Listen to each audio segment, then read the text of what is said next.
आप देख रहे हैं प्रवीण टीवी न्यूज।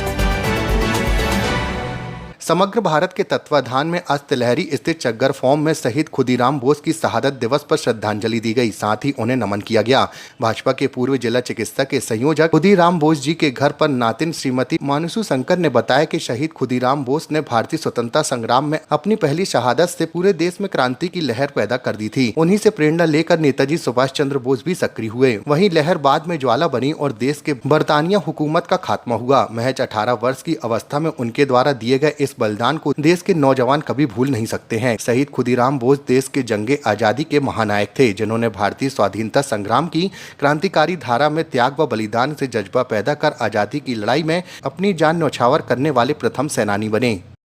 आज अमर शहीद खुदीराम बोस जी की पुण्यतिथि है।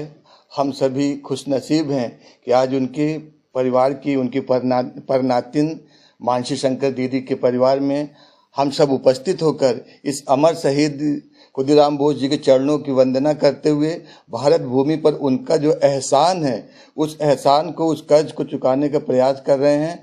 हम धन्य है धरती जिसने खुदीराम बोस जी को इस धरती पर अवतरित किया। और आज उनकी परनाती मानसी दीदी के सौजन्य से आज हम सभी उनके चरणों में शहीद खुदीराम बोस जी की शहादत दिवस है। मात्र 18 साल की उम्र में ब्रिटिश सरकार के खिलाफ इन्होंने स्वतंत्रता संग्राम में अपना भाग लिया और उन्होंने कहा कि मेरे पास भारत माता को समर्पित करने के लिए अपने प्राणों के अलावा कुछ नहीं है, इसलिए मैं प्राणों की आहुति देकर सारे युवा समाज को जागृत करना चाहता हूं कि स्वतंत्रता हमारे लिए कितना ज़रूरी है, वो किसी भी कीमत पे मिलना चाहिए। इसीलिए उन्होंने जंग छेड़ी और ब्रिटिश सरकार ने मात्र 18 साल की उम्र में उनको फांसी की सज़ा सुना दी। उन्होंने हंसते हंसते फांसी की रस्सी को अपने गले में पहना और उससे जल्लाद से पूछा कि इस रस्सी में मोम क्यों लगाया जाता है। मतलब फांसी की रस्सी गले में डालने के बाद भी उनको ये मौत का डर नहीं लगा और उन्होंने वंदे मातरम का नारा लगाते हुए शहीद हो गए। मुझे बहुत गर्व है कि मैं उनकी परनातिन हूँ और इसीलिए उनके शहादत दिवस पर हमारे सारे मित्र, सारे अपनजन मिलकर हम लोग उनको श्रद्धांजलि दे रहे हैं।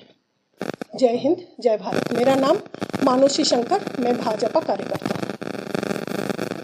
के यहाँ आए हुए हैं और अमर शहीद हमारे जबलपुर संस्कार धानी में कम उम्र 18 साल की उम्र में आपने वीर शहादत दिया, अंग्रेज़ों से लड़ाइयाँ लड़ी और फांसी के तख्ते पे चूम लिया हंसते हंसते।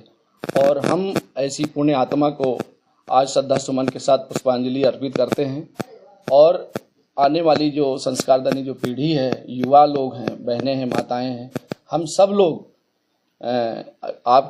आपसे शिक्षा लेते हुए भारत माता के प्रति, भारत के प्रति हम लोग जो है दृढ़ संकल्पित रहेंगे, देश के लिए समर्पित हैं, खड़े हैं और उनके जो बताए हुए रास्ते हैं और जिस तरीके से अंग्रेज़ों को उन्होंने घुटने टेका दिया और अंग्रेज़ों को भारत छोड़ना पड़ा, तो आज हम लोग दृढ़ संकल्पित हैं। आज देश में जो स्थितियां हैं, आज पूरा देश कहीं कहीं विदेशी शक्तियां जा चुकी हैं, उसके बावजूद भी आज हम लोग संघर्ष करते हुए कहीं न कहीं उनको परास्त करते हैं।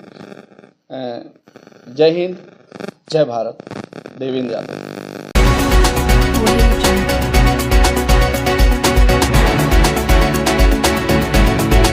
आप देख रहे हैं प्रवीण टीवी।